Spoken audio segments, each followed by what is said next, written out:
하나님 아버지 감사합니다. 숨 쉬고 생각하고 사람을 만나고 아침밥을 먹으며 하루를 시작하게 하시니 감사합니다. 하나님 평범한 일상을 살아가는 것 또한 하나님께서 우리에게 주신 큰 은혜의 결과임을 오늘 아침에 고백합니다. 아버지 하나님 말씀을 통해서 하나님의 사람으로서 어떻게 살아가야 하는지, 이 땅에 하나님의 나라를 어떻게 이루어가야 하는지, 하나님의 마음이 어떤 것인지 잘 알아가는 오늘이 되게 하여 주시옵소서. 감사합니다. 예수님의 이름으로 기도합니다.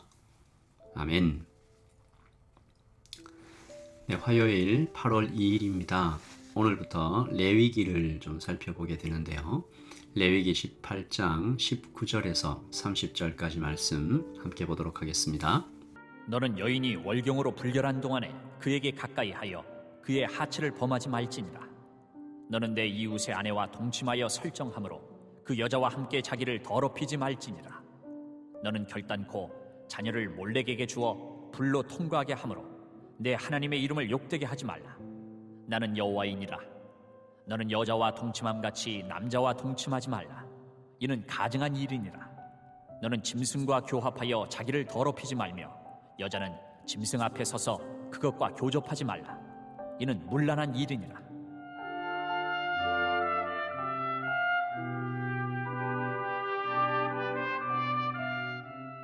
너희는 이 모든 일로 스스로 더럽히지 말라. 내가 너희 앞에서 쫓아내는 족속들이 이 모든 일로 말미암아 더러워졌고 그 땅도 더러워졌으므로 내가 그 악으로 말미암아 벌하고 그 땅도 스스로 그 주민을 토하여 내느니라. 그러므로 너희 곧 너희의 동족이나 혹은 너희 중에 거류하는 거류민이나 내 규례와 내 법도를 지키고 이런 가증한 일에 하나라도 행하지 말라. 너희가 전에 있던 그 땅 주민이 이 모든 가증한 일을 행하였고 그 땅도 더러워졌느니라. 너희도 더럽히면 그 땅이 너희가 있기 전 주민을 토함같이 너희를 토할까 하노라. 이 가증한 모든 일을 행하는 자는 그 백성 중에서 끊어지리라. 그러므로 너희는 내 명령을 지키고 너희가 들어가기 전에 행하던 가증한 풍속을 하나라도 따름으로 스스로 더럽히지 말라. 나는 너희의 하나님 여호와이니라. 아멘. 하나님의 말씀입니다. 말씀을 한번 읽으시면서 잠시 묵상하시겠습니다.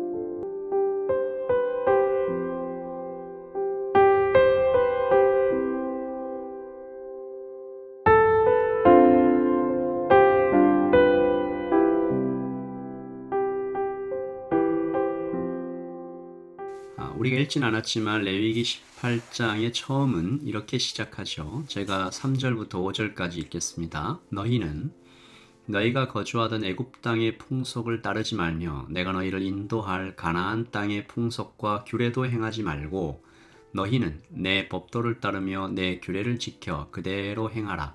나는 너희의 하나님 여호와니라. 이스라엘이 가나안에 들어가 그 땅을 정복하라는 명령을 받지요. 그런데 그때 당시 이스라엘의 상태를 좀 보시면 한마디로 답이 없습니다. 나라를 이루어 본 적도 정치 구조를 전쟁을 해본 적은 당연히 없죠. 400년간 노예로 살다가 이제 막 해방된 거예요. 여러분이 400년이라는 세월이 한 세대를 60년이라고 본다면 7세대에 거의 가깝게요. 그러니까 아버지의 아버지의 아버지, 그 위에 할아버지의 할아버지부터 애굽에서 계속 살아온 거죠. 한국이 일본의 식민지로 살았던 세월이 40년 채 되지 않지만 그 영향력이 아직도 남아있잖아요. 그러니까 400년 동안 남의 나라에서 식민지로 살다가 거의 노예죠. 노예로 살다가 이제 해방됐는데 그 이스라엘이 아직 이스라엘이라는 나라로 남아있는 것 자체가 기적입니다. 다시 말해서 출애굽했던 그들은 하나님 나라에 대하여 거의 경험이 없는, 아예 경험이 없는 뼛속까지 애굽의 문화로 물들어 있던 사람들이죠. 하나님께서 그들에게 오늘 레위기를 통해서 문화 명령을 내리시는 겁니다. 세계관, 월드뷰의 전쟁인 거죠. 이 총칼을 든 전쟁보다 문화 전쟁이 어쩌면 더 어려울 수 있잖아요. 항상 언제나 위험해 보이지 않는 것들이 더 위험합니다.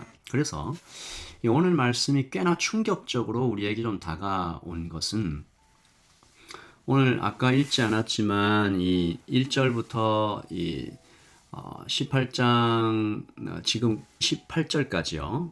오늘 읽은 19절 전에 이 1장 1절부터 18절까지 보시면 이 가나안이 도대체 어떤 나라였나, 그리고 그들이 400년 동안 머물고 있었던 이 애굽, 하나님께서 애굽 땅의 풍속을 따르지 말라, 내가 너희를 인도할 가나안 땅의 풍속과 규례도 행하지 말라라고 하신 하나님의 구체적인 상황, 그 정황이 어떤지 좀 보시면요, 끔찍합니다. 이게 굉장히 비극이죠. 어제 본문이었던 6절부터 18절까지 보시면 이게 다 가족 간의 성관계거든요. 7절은 어머니와 8절은 계모와 이 성관계 하지 말란 얘기죠. 9절부터는 누이, 이복누이, 동복누이 다 포함해서 안 된다.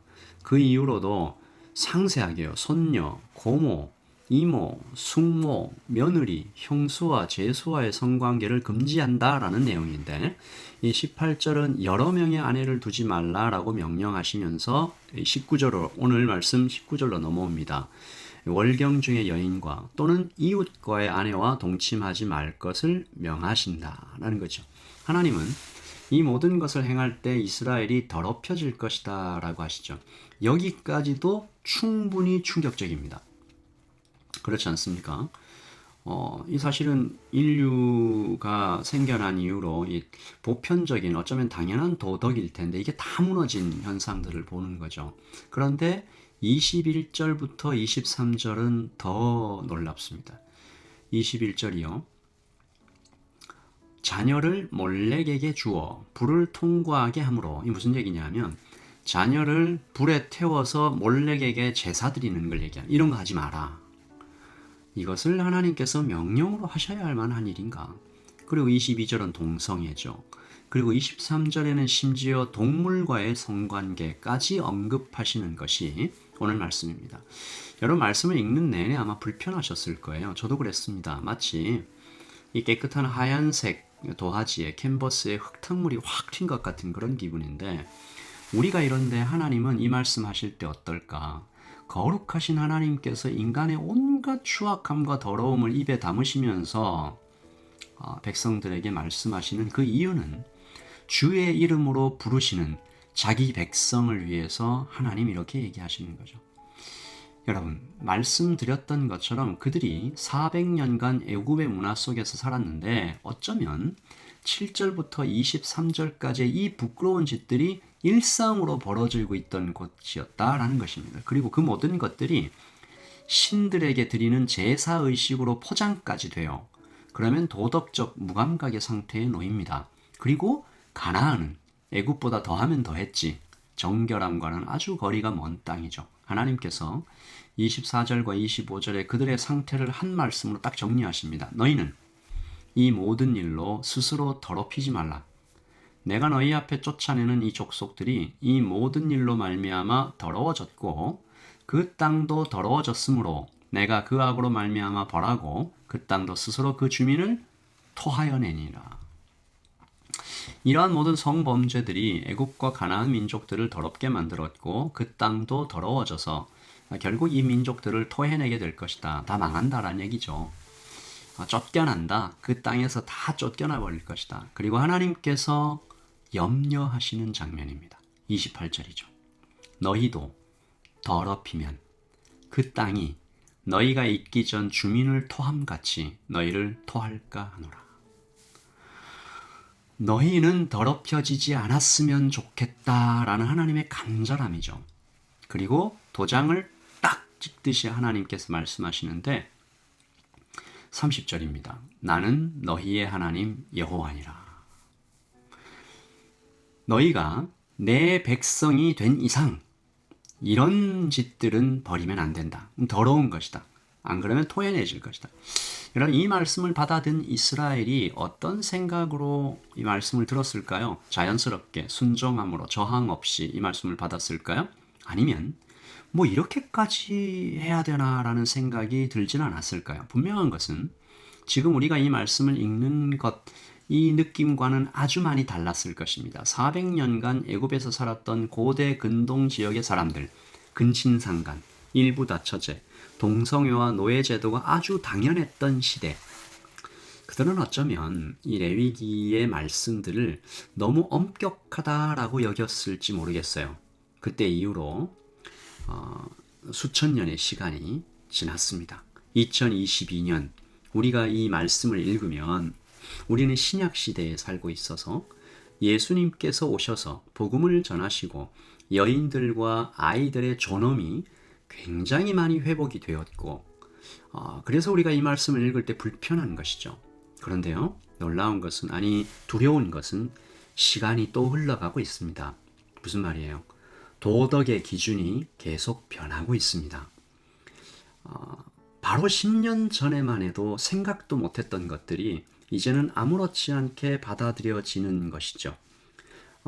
이 공중파 방송에서 뭐 동거를 한다든가 이 동성애라든가 이런 것들이 사실은 노출이 되지 않았었는데 이제 그냥 뭐 당연하게 이게 교회 안으로도 밀려 들어옵니다.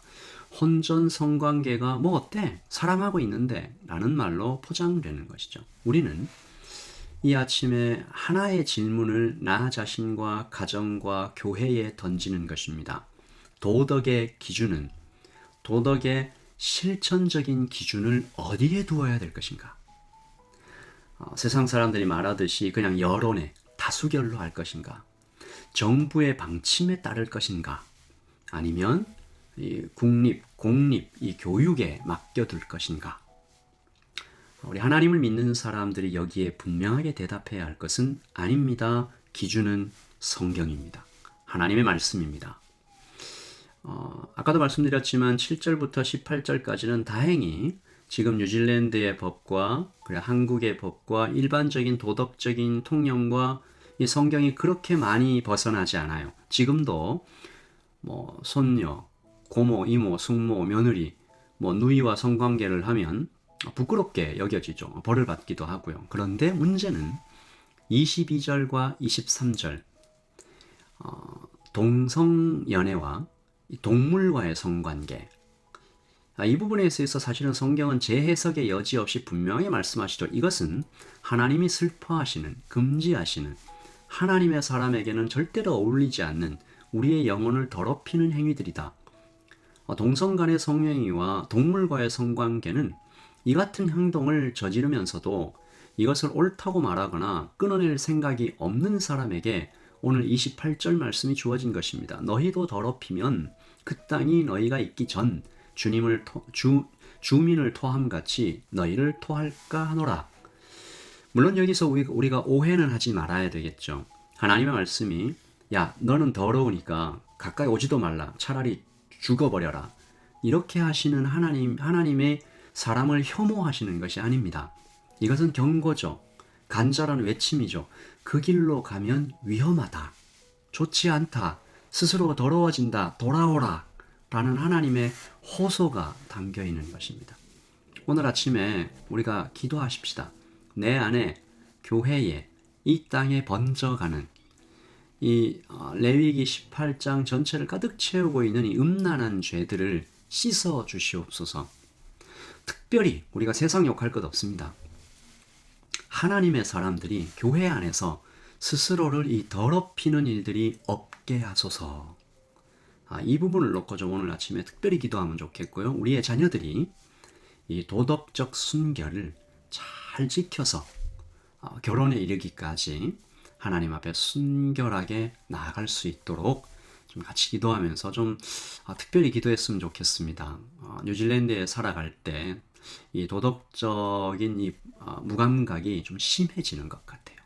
우리 같이 기준을 하나님의 말씀에 두고 하나님 도와주십시오. 깨끗하게 해주십시오. 더럽혀지지 않게 해주십시오. 함께 기도하겠습니다.